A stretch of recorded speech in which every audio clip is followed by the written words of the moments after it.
how this goes together is there's a bearing that sits in the center of your flywheel, and it's loose like this. But there's a lip in the back that if you pound the bearing in far enough, it grabs that lip and then it sits centered.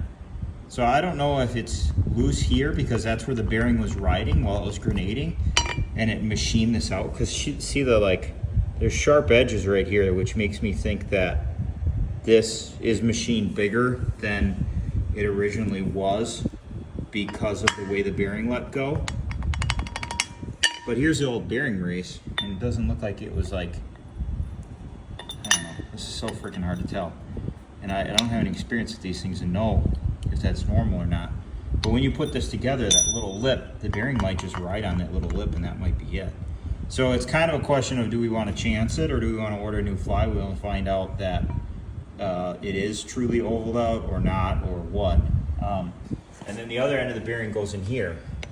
So I'm assuming I got to press this bearing onto the shaft because this is really tight and this is decently loose, just to grab this little lip. If both of them were tight, then when you put it together, you'd have side load on one bearing race or the other, and it would be pushing out and pulling out or something. You'd have like some weird side load going on.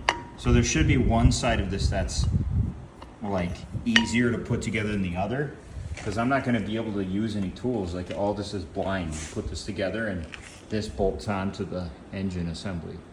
So that's the question. Do you want me to risk it and put it back together and see how it does, and hope that the bearing reaches far enough in that it centers itself and squares itself up? Or do we call and try and get a flywheel for this thing?